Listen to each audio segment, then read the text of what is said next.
को वट सावित्री व्रत की हार्दिक शुभकामनाएं। ज्येष्ठ माह की अमावस्या को वट सावित्री का व्रत रखा जाता है। सुहागिन महिलाएं अपने पति की दीर्घायु और सुख समृद्धि के लिए व्रत रखती हैं। तो आज हम आपको बताएंगे इस वीडियो में कि साल 2025 में वट सावित्री का व्रत कब रखा जाएगा, 26 मई को या 27 मई को, क्योंकि व्रत की तारीख को लेकर इस बार काफ़ी कन्फ्यूजन बना हुआ है। तो इस साल वट सावित्री व्रत रखने की सही तारीख क्या है, साथ ही आपको पूजा का शुभ मुहूर्त भी बताऊंगी कि किस समय आप पूजा करके व्रत का कई गुना लाभ उठा सकते हैं। साथ ही व्रत पूजन की जो सामग्रियां होती हैं वह क्या क्या रहने वाली हैं, पूजा विधि क्या रहेगी, वट सावित्री व्रत का पारण आपको किस समय करना है और व्रत पारण करने की सही विधि क्या रहेगी। इसके अलावा कई महिलाओं के प्रश्न आ रहे हैं कि क्या इस साल पहली बार हम व्रत उठा सकते हैं या नहीं, व्रत निर्जल रखें या फिर पानी पीकर या फिर फलाहार, वट सावित्री व्रत कब खोलें और पानी कब पिएं।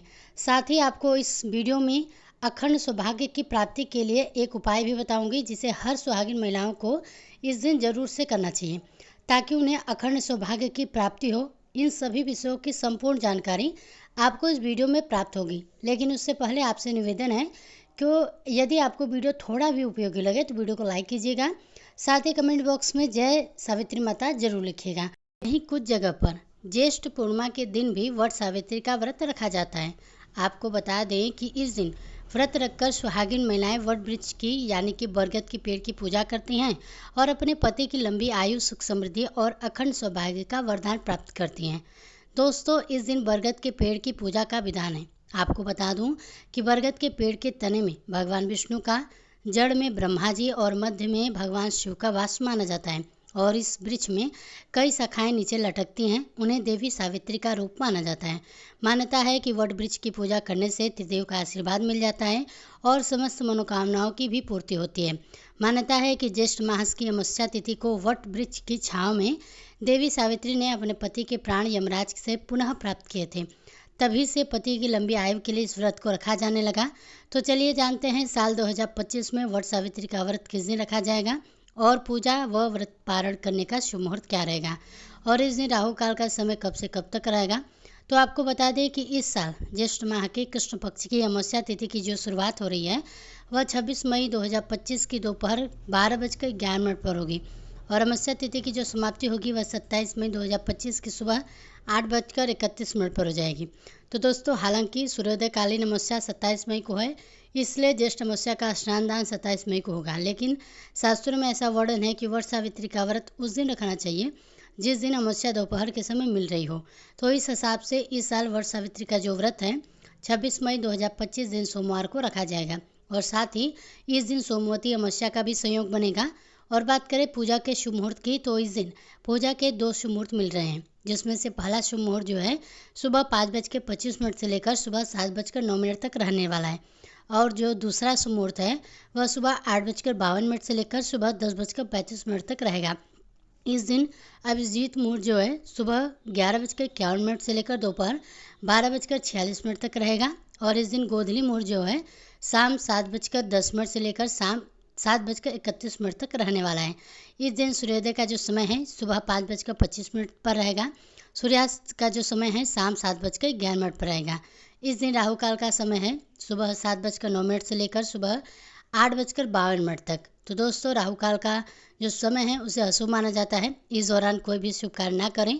और बात करें व्रत के पारण की, तो जो लोग वट सावित्री वाले दिन ही पूजा करने के बाद व्रत का पारण कर लेते हैं तो वह ध्यान रखें कि आप पूजा के बाद व्रत का पारण कर सकती है, लेकिन राहु काल के समय को छोड़कर तो आप इस समय व्रत का पारण ना करें। लेकिन जो लोग व्रत का पारण अगले दिन सुबह करते हैं तो उनके लिए बता दूं कि आप व्रत का पारण अगले दिन यानी कि 27 मई 2025 दिन मंगलवार को करेंगे और वट सावित्री का व्रत का पारण अगले दिन सुबह सूर्योदय के बाद किया जाता है।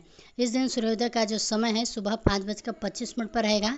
तो आप व्रत का पारण 27 मई 2025 की सुबह 5:25 के बाद करेंगे, यही श्रेष्ठ रहेगा। और जो लोग वट पूर्णिमा का व्रत रखते हैं तो वो इस साल वट पूर्णिमा का व्रत 10 जून 2025 दिन मंगलवार को पड़ेगा।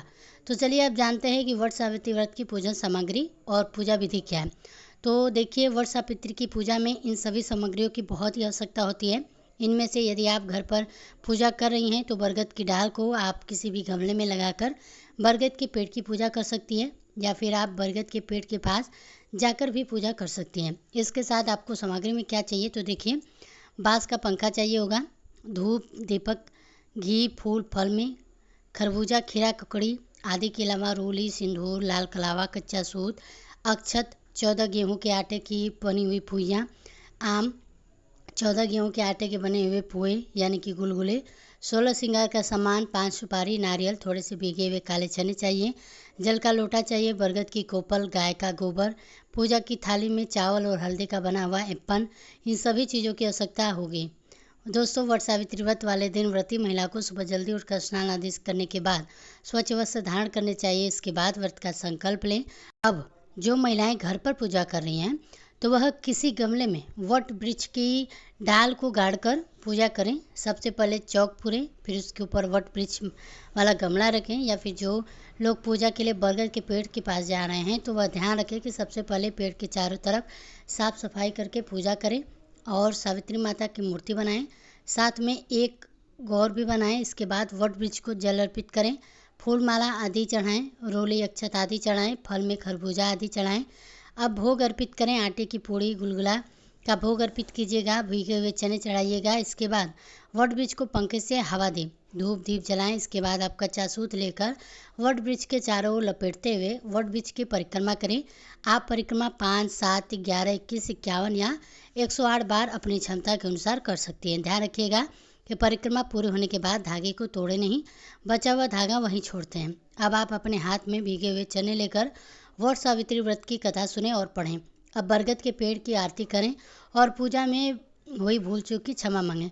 साथ ही गौरा माता को सिंदूर अर्पित करें और अब सुहागिन सुहाग लें। पूजा संपन्न करने के बाद भीगे हुए चने, कुछ धन या वस्त्र लेकर अपनी सास को बायना दें, उनके पैर छूकर उनका आशीर्वाद लें। वट सावित्री का व्रत का जो पारणा करने के लिए महिलाएं एक बरगद की कोपल साथ में भीगे हुए चने को पानी के साथ निगलकर अपने व्रत का पारणा करें। इसके बाद प्रसाद की पूरी, गुलगुले और खरबूजा भी खा सकती हैं। चलिए अब आपके सवालों के जवाब देती हूँ। दोस्तों, बहुत लोगों का सवाल है कि क्या इस साल वट सावित्री का व्रत पहली बार रख सकते हैं या नहीं। तो मैं आपको बता दूं कि आप इस साल नया व्रत उठा सकते हैं। जिन लोगों की शादी इस साल हुई है वे सुहागिन महिलाएं इस साल पहली बार व्रत की शुरुआत कर सकती हैं। इसमें कोई प्रॉब्लम्स नहीं है, क्योंकि इस साल कोई भी अधिक मास यानी मलमास आदि नहीं पड़ रहा है, तो इस साल पहली बार व्रत उठा सकती हैं। इनमें कोई दिक्कत नहीं है। या जिन महिलाओं का व्रत किसी कारण से छूट गया हो तो भी वह इस साल फिर से दोबारा अपने व्रत की शुरुआत कर सकते हैं। अब अगला सवाल है कि वट सावित्री व्रत निर्जल रखें या पानी पीकर। तो देखिए, बहुत सी जगह पर वट सावित्री का व्रत एक दिन पहले ही निर्जल व्रत रखकर वट सावित्री व्रत वाले दिन बरगद के पेड़ की पूजा करने के बाद जल ग्रहण करते हैं।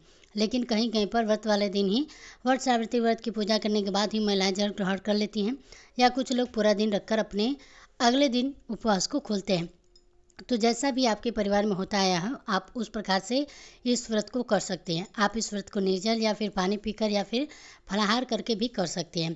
अब अगला सवाल है कि वट सावित्री का व्रत कब खोलना चाहिए, पानी कब पीना चाहिए। तो दोस्तों, कुछ लोग पूजा करने के बाद ही जल और भोजन ग्रहण कर लेते हैं। सिर्फ बरगद पेड़ की पूजा करने तक ही निर्जल उपवास धारण करते हैं और पूजा के बाद व्रत खोल लेते हैं। तो वहीं कुछ लोगों के यहाँ पर पूरा दिन व्रत रखकर अगले दिन सुबह वट सावित्री व्रत का पारणा किया जाता है। तो ऐसे में आप अपने परिवार या खानदान में जो भी नियम हो, आप उसी के हिसाब से वट सावित्री के उपवास को खोलें और उसके नियम को फॉलो करें। चलिए अब बात करते हैं अखंड सौभाग्य की प्राप्ति के लिए महिलाओं को क्या करना चाहिए। तो देखिए, मान्यता है कि यदि इस दिन महिलाएं नए वस्त्र धारण कर सोलह श्रृंगार करने के बाद वट वृक्ष की पूजा करती हैं तो यह बहुत ही शुभ माना जाता है। और पूजा करने के बाद वट वृक्ष के पत्ते को अपने बालों में लगाना चाहिए या बरगद के पत्तों के गहने बनाकर पहनना चाहिए।